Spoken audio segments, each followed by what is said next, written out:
ए मोहम्मद, लोग तुमसे नए चांद के बारे में पूछते हैं कि घटता बढ़ता क्यों है। तो कह दो कि ये लोगों के कामों की मियादें हैं और हज के वक्त मालूम होने का जरिया है।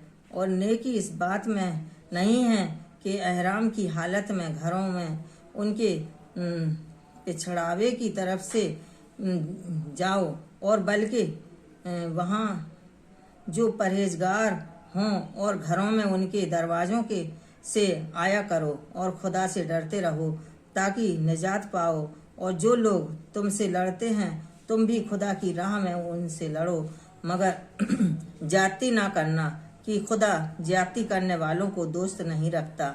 और उनको जहाँ पाओ कत्ल कर दो, और जहाँ से उन्होंने तुमको निकाला है यानी मक्के से, वहाँ से तुम भी उनको निकाल दो। और दीन से गुमराह करने का फसाद कत्ल व खुरेजी से कहीं बढ़कर है। और जब तक वे तुमसे मस्जिद मोहतरम यानी खाना काबा के पास ना लड़ें, तुम भी वहाँ उनसे ना लड़ना।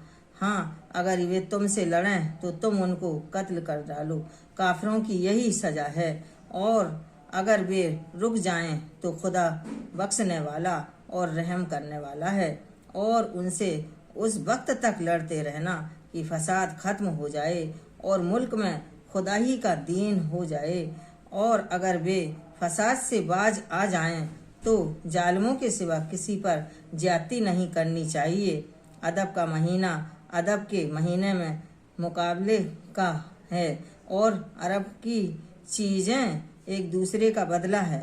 बस अगर कोई तुम पर ज्यादती करे तो जैसी ज्यादती वह तुम पर करे वैसी ही तुम उस पर करो। और खुदा से डरते रहो और जान रखो कि खुदा डरने वालों के साथ ही तुम उस पर करो। और खुदा की राह में खर्च करो और अपने आप को हलाकत में न डालो, और नेकी करो। बेशक खुदा नेकी करने वालों को दोस्त रखता है। और खुदा की खुशखबरी के लिए हज और उम्रे को पूरा करो।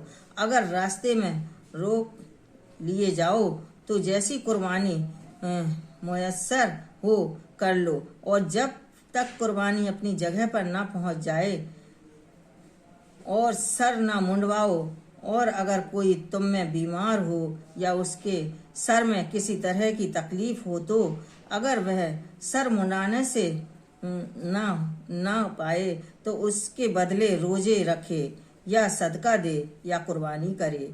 फिर जब तकलीफ दूर होकर तुम मुंडवा सकते हो और हज के वक्त तक उम्रे में फ़ायदा उठाना चाहे तो वे जैसी कुर्बानी मयस्सर हो करे। और उसको कुर्बानी ना मिले वह 3 रोजे हज के दिनों में रख ले, और साथ जब वापस हो तो ये पूरे 10 दिन हुए। यह हुक्म उस शख्स के लिए है जिसके बाल बच्चे मक्के में ना रहते हों। और खुदा से डरते रहो, जान रखो कि खुदा सख्त अजाब देने वाला है। हज के महीने में मालूम है कि तो जो शख्स इन महीनों में हज की नियत कर ले तो हज के दिनों में ना औरतों से मिले, ना कोई बुरा काम करे, ना किसी से झगड़े। और जो नेक काम करोगे तो वह खुदा को मालूम हो जाएगा। और ज्यादे राह यानी रास्ते का खर्च साथ ले जाओ, क्योंकि बेहतर फायदा ज्यादे राह का परहेजगारी है। और ये अक्ल वालों, मुझसे डरते रहो, इसका तुम्हें कुछ गुनाह नहीं है। हज के दिनों में तिजारत के जरिए से अपने परवरदिगार से रोजी तलब करो, और जब अरफात के से वापस होने लगो तो मशरे हराम यानी मुजदलफे में खुदा का जिक्र करो। और इस तरह जिक्र करो कि जिस तरह अपने तुमको सिखाया, और इससे पहले तुम लोग इन तरीकों की बिल्कुल नहीं जानते थे। फिर जहाँ से और लोग वापस हों वहीं से तुम भी वापस हो और खुदा से बख्शिश मांगो। बेशक खुदा बख्शने वाला है और रहम करने वाला है। फिर जब हज के तमाम अरकान पूरे कर चुको तो मिना में खुदा को याद करो जिस तरह अपने बाप दादा को याद किया करते थे, बल्कि उससे भी ज्यादा। और कुछ लोग ऐसे हैं जो खुदा से इल्तिजा करते हैं कि ऐ परवरदिगार, हमको जो देना है दुनिया ही में इनायत कर। ऐसे लोगों का आखिरत में कुछ हिस्सा नहीं।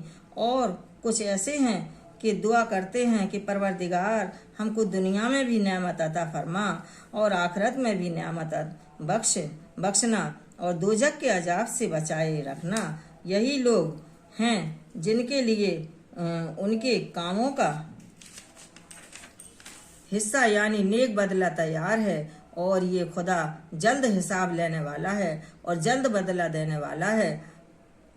और मिना के ठहरने के दिनों में जो गिनती के दिन हैं, खुदा को याद करो। अगर कोई जल्दी करे और 2 ही दिन में चल दे तो उस पर भी कुछ गुनाह नहीं, और जो बात तक ठहरा रहे उस पर भी कुछ गुनाह नहीं। ये बातें उस शख्स के लिए हैं जो खुदा से डरे, और तुम लोग खुदा से डरते रहो और जान रखो कि तुम सब उसके पास जमा किए जाओगे। और कोई शख्स तो ऐसा है जिसकी बातचीत दुनिया की जिंदगी में तुमको भली मालूम होती है, और ये अपने माफिकरों को जो कुछ जमीर यानी अंतरात्मा में है, पर खुदा तो गवाह बनाता है। हालांकि वह शख्स झगड़ालू है और जब पीठ फेर कर चला जाता है तो जमीन में दौड़ता फिरता है ताकि उसमें फसाद फैलाए और खेती को बर्बाद करे, इंसानों और हैवानों की नस्ल को हलाका करे। और खुदा फसाद को पसंद नहीं करता है। और जब उससे कहा जाता है कि खुदा के खौफ करो तो घमंड उसको गुनाह में फंसा देता है। तो ऐसे को जहन्नुम सजावार है और वह बहुत बुरा ठिकाना है। और कोई शख्स ऐसा है कि खुदा की खुशी हासिल करने के लिए अपनी जान बेच डालता है, और खुदा बंदों पर बहुत मेहरबान है। मोमिनों, इस्लाम में पूरे दाखिल हो जाओ और शैतान के पीछे ना चलो, वह तो तुम्हारा खुला दुश्मन है। फिर अगर तुम रोशन हुक्मों के पहुंच जाने के बाद लड़खड़ा जाओगे तो जान रखो कि खुदा गालिब और हिकमत वाला है। क्या ये लोग इसी बात के इंतजार में हैं कि उन पर खुदा का अजाब बादल के साइबानों में नाजिल हो और फरिश्ते भी उतर आएं और काम तमाम कर दिया जाए और सब कामों का रुजू खुदा ही की तरफ है। ए मोहम्मद, बनी इसराइल से पूछो कि हमने उनको कितनी खुली निशानियां दी हैं, और जो शख्स खुदा की नेमत को अपने पास आने के बाद अदल दे तो खुदा सख्त अजाब करने वाला है। और जो काफिर है उसके लिए दुनिया की जिंदगी खुशनुमा कर दी गई है, और ये मोमिनों से मजाक करते हैं। लेकिन जो परहेजगार हैं ये क़यामत के दिन उस पर गालिब होंगे, और खुदा जिसको चाहता है अनगिनत रोजी देता है। पहले तो सब लोगों का एक ही मजहब था, लेकिन वे आपस में इख्तिलाफ करने लगे तो खुदा ने उनकी तरफ बशारत देने वाले और डर सुनाने वाले पैगंबर भेजे और उन पर सच्चाई के साथ किताबें नाजिल की, ताकि जिन मामलों में लोग इख्तिलाफ करते थे तो उनका उनमें फैसला कर दे। और उनमें इख्तिलाफ भी उन्हीं लोगों ने किया जिनको किताब दी गई थी, बावजूद कि उनके पास खुले हुए हुक्म आ चुके थे। और यह इख्तिलाफ उन्होंने सिर्फ आपस की जिद से किया। तो जिस हक बात में इख्तिलाफ करते थे, खुदा ने अपनी मेहरबानी से मोमिनों को उसी की तरह दिखा दी, और खुदा जिनको चाहता है सीधा रास्ता दिखा देता है। क्या तुम ख्याल करते हो कि यूं ही बहस में दाखिल हो जाओगे? और अभी तुमको पहले लोगों की सी मुश्किलें तो पेश आई हैं नहीं, और उनको बड़ी बड़ी शक्तियाँ और तकलीफ़ें पहुँची और वे परेशानियों में हिला हिला दिए गए हैं। यहाँ तक कि पैगंबर और मोमिन लोग जो उनके साथ थे सब पुकार उठे कि सब खुदा की मदद आएगी। देखो, खुदा की मदद बहुत जल्द आना चाहती है। मोहम्मद, लोग तुमसे पूछते हैं कि खुदा की तरफ से किस तरह का माल खर्च करें, तो कह दो कि जो चाहो खर्च करो, लेकिन जो मान खर्च करना चाहते हो वह दर्जा हक वालों यानी माँ बाप को और करीब के रिश्तेदारों को और यतीमों को भी, मुतरजों और मुसाफिरों को भी सबको दो, और जो भलाई तुम करोगे खुदा उसको जानता है।